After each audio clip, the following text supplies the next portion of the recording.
సమావేశానికి ఇచ్చేసిన ప్రజాస్వామ్యవాదులారా, ప్రజాస్వామ్య ప్రియులారా, మీ అందరికీ వందనం, అభివందనం. 2019 ఎన్నికలకు ముందే నేను మీడియా ద్వారా వివిధ సమావేశాల్లో ఆ రోజే చెప్పాను. పొరపాటునో గ్రహపాటునో వైకాపా పార్టీ అధికారంలోకి వస్తే, జగన్మోహన్ రెడ్డి ముఖ్యమంత్రి అయితే ఈ రాష్ట్రం రావణ కాష్టం అవుతుంది, రావణ రాజ్యం అవుతుంది, రాక్షస రాజ్యం అవుతుంది, పేటకౌరవుడి పూటకౌరవుడి తయారవుతాడు, ప్రజల ధన మాన ప్రాణాలకు రక్షణ ఉండదు, ఆఫ్ఘనిస్తాన్లోని తాలిబాన్ల పాలన ఇచ్చిపోతుంది అని నెత్తి నోరు పుట్టుకొని చెప్పాను. ఎందుకంత కాన్ఫిడెంట్ గా చెప్పానంటే, ఇది నీది తినాలి నాది తినాలన్నట్టు ఆయనది పులిందలే నాది పులిందలే కాబట్టి మీ అందరికంటే కొంచెం ఎక్కువ తెలుసు కాబట్టి ఆ రోజు నెత్తి నోరు బాదుకొని చెప్పాను. తిరిగిపోయింది, జరగకూడదు జరిగిపోయింది. శరీరానికి తెల్ల రక్త కణాలు ఎంతో, white blood corpuscles, as a డాక్టర్గా అన్న సమరానికి తెలుసు కాబట్టి చాలా డాక్టర్స్ ఉంటాయి. శరీరానికి తెల్ల రక్త కణాలు ఒక రక్షణ వ్యవస్థ. శరీరం మీద దాడి చేసే రోగ క్రిముల నుండి శరీరాన్ని కణజాలాన్ని కాపాడతాయి. కానీ అదే వైట్ బ్లడ్ కార్పస్కల్స్, తెల్ల రక్త కణాలే శరీరంలోని కణజాలం మీద అటాక్ చేస్తే ఏమవుతుంది? ప్రాణాంతకం. అదే జరుగుతుంది ఈనాడు. పోలీసు వ్యవస్థ అనేది రక్షణ వ్యవస్థ సమాజానికి. సంఘ విద్రోహ శక్తుల నుండి, సంఘ వ్యతిరేకుల నుండి, రౌడీల నుండి, హంతకుల నుండి, దొంగల నుండి సమాజంలో ఉన్నటువంటి పౌరులను కాపాడవలసిన రక్షక వ్యవస్థ పోలీసు వ్యవస్థ. అలాంటి రక్షక వ్యవస్థే భక్షక వ్యవస్థ అయితే ఎవరికి చెప్పుకోవాలి? లవకుశ సినిమాలో ఒక పాట ఉంది, ఏ నిమిషానికి ఏమి జరుగునో ఎవరు ఊహించెదరు, విధి విధానమును తప్పించుటకు ఎవరు సాహసించెదరు, రాజే ఇది శాసనం అని చెప్పిన ప్రతిఘటించు వారెవరు, కంచియే చేను వేసిన కాదను వారెవరు అని చెప్పేసి లవకుశ ఎప్పుడు 1960 ఆ ప్రాంతంలో వచ్చిన సినిమాలో అప్పుడే చెప్పడం జరిగింది. సమాజాన్ని కాపాడవలసినటువంటి రక్షక వ్యవస్థే పోలీసు వ్యవస్థే భక్షక వ్యవస్థ అయితే ఇంకా సమాజంలో ఏం జరుగుతుంది? ఏ విధంగా శరీరానికి ప్రాణాంతకమో అదే విధంగా సమాజానికి ఫినిష్ చేసే విధంగా ఈనాడు తయారైపోయింది.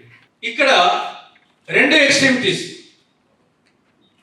దానికి రఘురామకృష్ణరాజు ఉదంతం ఒకటైతే, కడప జిల్లాలో ఇటీవల రెండు ఉదంతాలు, ఒకటి ఈ ఎక్స్ట్రీమిటీ, ఒకటి ఆ ఎక్స్ట్రీమిటీ.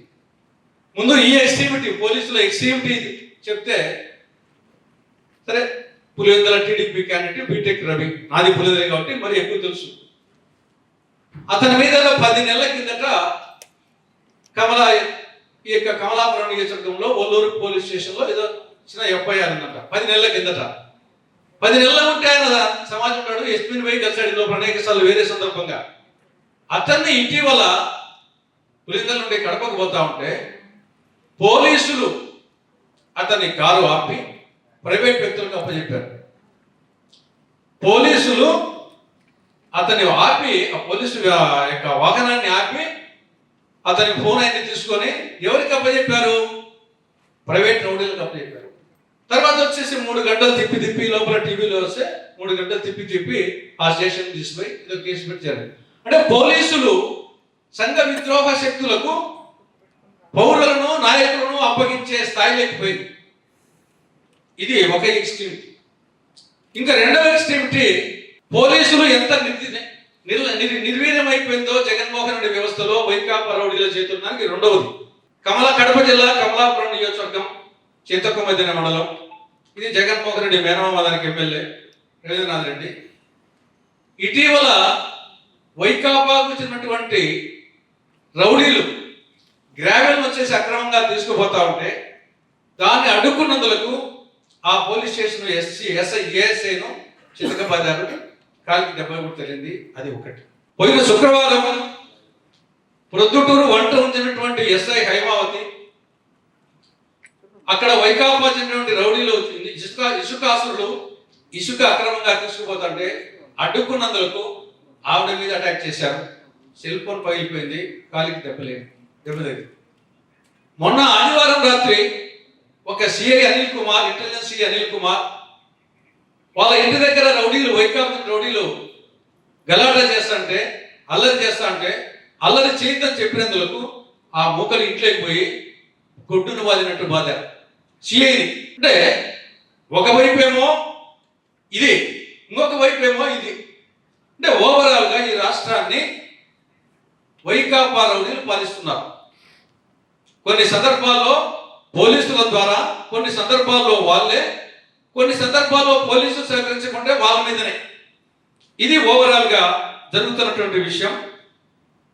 ఇక రమేష్ కుమార్ గారు లోకల్ బాడీ ఎన్నికలప్పుడు చూశారు ఎంత అధ్వానంగానో. ప్రజాస్వామ్యానికి ఎన్నికలు ప్రాణవాయువు. అటువంటి ఎన్నికలు నామినేషన్స్ వేయించలేదు.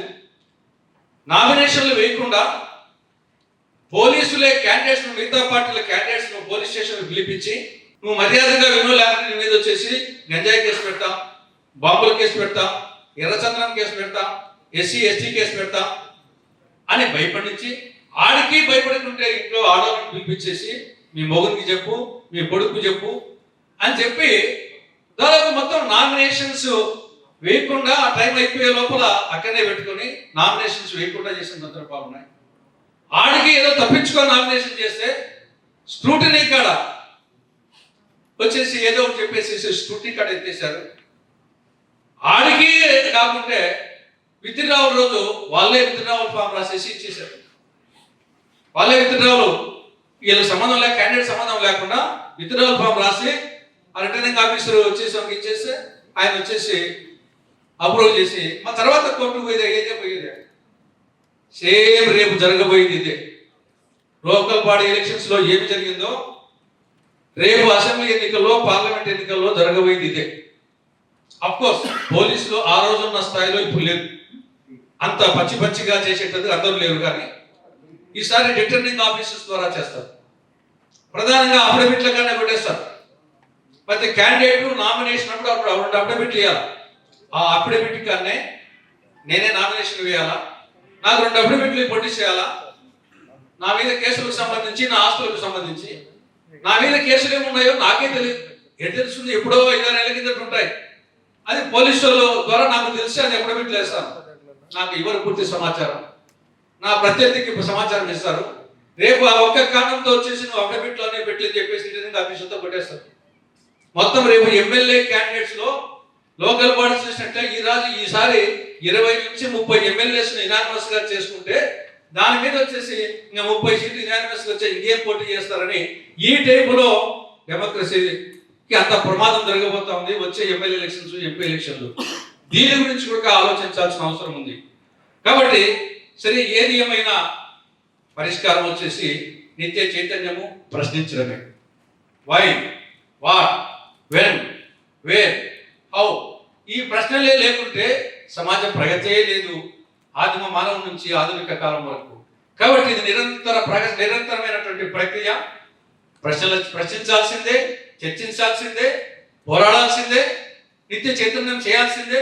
ఆ విధంగా ఇటువంటి సిటిజన్స్ ఫర్ డెమోక్రసీ, ఈ త్రిసభ్య కమిటీలు మనం నిరంతరం వచ్చేసి మనం బ్రిటిషర్లతో పోరాడుకుంటే, ఈ ప్రశ్నలే వేయకుండా ఉంటే వాళ్ళలో కూడా మంచి చేసిన ఉన్నారు. కాటన్ దొరో, బ్రౌన్ దొరో, కోరో, కానీ బానిసత్వాన్ని సహించలేకపోయి స్వేచ్ఛావాయువులు కోరుకునే చేశాం. కాబట్టి ఈ బానిస బతకకుండా ఉండేదాని కోసం, స్వేచ్ఛ కోసం మనలాంటి వాళ్ళం కొందరు వచ్చేసి సాక్రిఫైస్, మాటల ద్వారానో, చేతుల ద్వారానో, అవసరమైతే ఆత్మాహుతుల ద్వారానో సరే, ఏమొచ్చేసి జీవితం శాశ్వతం ఉంటుందా, రేపు కాకుండా మన్నాడు చూస్తాం, వృద్ధాప్యం చూస్తాం.